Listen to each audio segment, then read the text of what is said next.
Naruto, Hunter x Hunter, Bleach, Yu Yu Hakusho, and One Piece. These are some of the series that are mentioned whenever the discussion of classic shonen series is brought up. But amongst these greats, there is always one series that never got the attention and acclaim it so rightfully deserved. But that would all come to change June 11th at 11 p.m.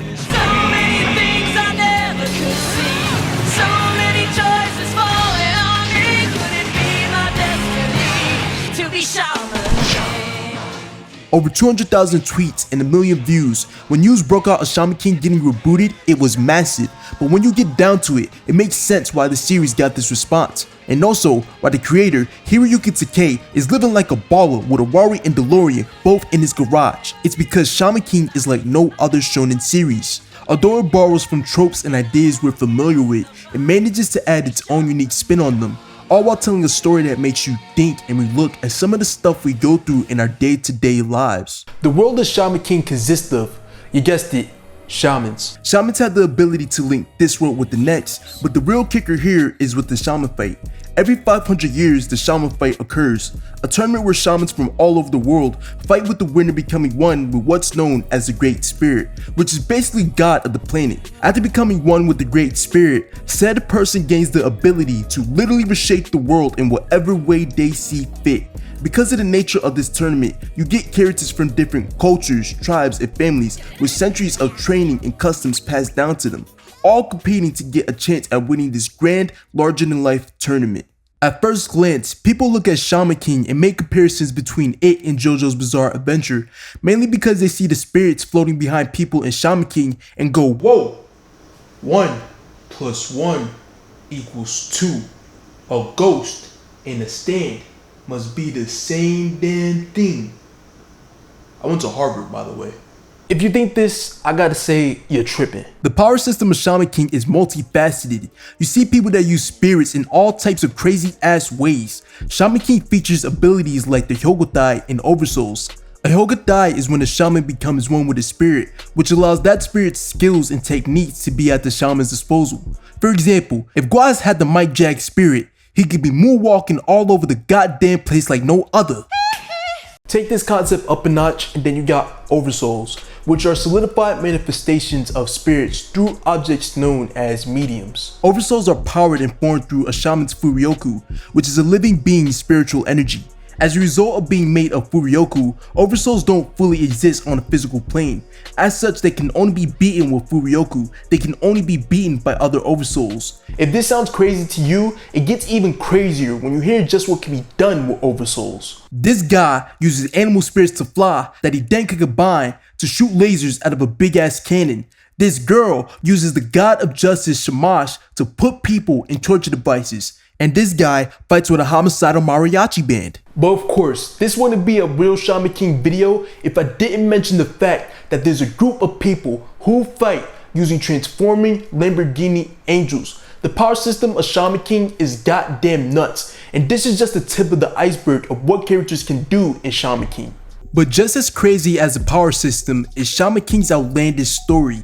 To put it in perspective, there's a lolly and an Iron Maiden fighting to be the second coming of Christ, a boy getting dissected like a science experiment by a Grey's Anatomy reject, and the main protagonist going to the bowels of hell to fight his great-great-great-granddaddy. This is not the same Shaman King you saw on 4Kids.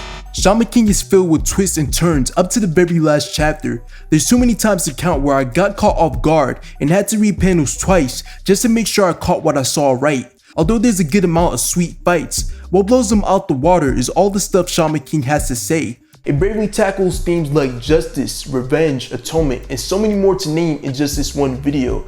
It even answers the age-old question when it comes to anime and manga. Where the fuck are these kids' parents? So many times while reading, Shaman King broke off from shonen's norms and subverted my expectations. There's times where characters would avoid conflict just because it didn't make sense. Contrary to what I would expect and what I'm used to when it comes to shonen, I would expect characters to get into fights that they couldn't win and get some BS friendship power up, only for the characters to play it smart and come up with a different approach than just a typical battle. There would be moments in the story that catch you off guard and leave you shocked.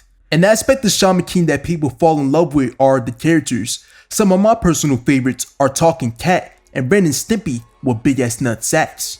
Shaman King is praised for having a fleshed out cast of characters, all with their own motivations and ambitions. The main cast all go through some interesting development. Pair this up with the drippy character designs and the eye-catching art style, and it's hard to not love at least a few of these characters. A character that I gotta give props for is Tao Ren. Tao Ren starts out under the shonen rival archetype that we're familiar with in characters like Vegeta and Kaiba, but his character arc is handled in a way that feels fresh, even though the series is over 20 years old. When you're first introduced to him, he's a snarky, sadistic, and ruthless brat that uses his abilities to beat regular pedestrians and cut cars in half. He shows no problem with murdering others, and the story makes this clear when we see one of his victims during the shaman fight. He's filled with hate and rage due to his upbringing as the heir of the Tao family. Coming face to face with his foil and the main protagonist of the series, Yoh, he learns firsthand that his brash and destructive ways are flawed and begins to reevaluate his perspectives. It's so satisfying to see this character evolve into something more than just a trophy rival character. Now, I want you for a second to take a look at this next character right here. Look and gaze upon her eyes and tell me what you see. And what could it be that we have in the shonen a decisive female lead that doesn't sit in the corner twiddling her thumbs, screaming and waiting for the goddamn protagonist to come save her? When I tell you woke Twitter is going to love Anna, know that I'm speaking facts. When you talk about reasons why Shaman King stands out amongst its contemporaries, Anna is an example. Anna is one of the strongest characters in the series. She takes no shit and isn't scared to step up, clashing heads with the story's overpowered ass antagonist not once, but twice. Another thing that's interesting with Anna is how she's handled as the love interest of our protagonist Yoh in a way that feels organic, which is ironic considering that Anna and Yoh are engaged through arranged marriage. The love between her and Yoh is handled differently from other shonen. We see how strong and developed their love is for each other. Anna has complete trust and faith in Yoh, and the relationship is a part of both of these characters' stories. Compare and contrast this to other shonen series that we've grown with. In Dragon Ball, Vegeta and Bulma get together off screen. Dragon Ball's creator Akira Toriyama admits his own shortcomings in writing romantic plots such as this one. In Naruto, it takes a 2-hour film just to get this meathead together with this baddie. And in Bleach, in Shaman King, these guys are together at the beginning of the series, and their feelings are clear not only to each other, but to us, the audience. To top that all off, we get 15 beautiful chapters showing how these two got together. You really don't see romantic elements handled this well in a shonen. Now it's time I put y'all on the GOAT, the main character that no other can compare to, Yoh Asakura. And you see the band in the back, the tweets from 2 years ago? It's no secret that Yoh is my god. And I'm letting it be known right now, there's no other shonen protagonist that can even think about competing with this man's greatness. Motherfuckers on the internet talk about some Ichi goat. The only goat I know, first name start with a yo. Been no bitch and been no hoe. Got that soul over soul. Yoh Asakura is the definition of being unbothered, and also the only character that can wear hot spring robes with sandals and still look dripped out. Yoh is refreshing to see in that he's an outlier amongst shonen protagonists. Instead of being hyped, loud, and energetic, he's cool, carefree, and laid back. Look at him, just sitting, bobbing. Yoh has a bunch of hype ass moments in the manga. His carefree attitude leads into saying some pretty bold stuff. It's cool as hell when he says he's going to one-shot his opponents in the next round, with them basically sitting right in front of him. But you know what makes it even cooler? Is when the fight comes and he actually does that shit. There's so many moments I can name where Yoh is just effortlessly cool. But there's more to him than just this. Underneath his laid-back demeanor is a character that's kinda tragic. Yoh is the heir of the Asakura family, a prestigious family of shamans. As you can tell by hearing this, Yoh is burdened with an incredible amount of responsibility. All Yoh wants to do is live a life of convenience and comfort, which is why he sets out to be Shaman King, to live an easy life. But he can't escape the path that was set out for him.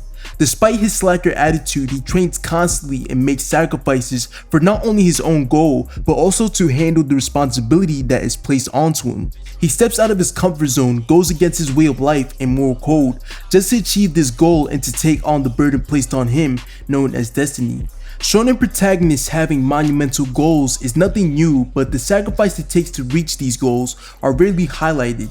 Take for example Naruto. He wants to be the Hokage, but what sacrifices has he made to achieve this goal? How was he challenged as an individual in order to achieve it?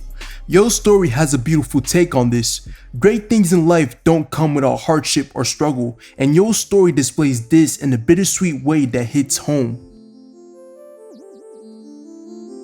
As always, thank you so much if you made it this far into the video. Big shout out to my bro LUNARI for helping me out with the Ichigo part you heard earlier. Link to his stuff down below. But as usual, make sure you like, comment, and subscribe. And that's all for today. I'm about to... Hey.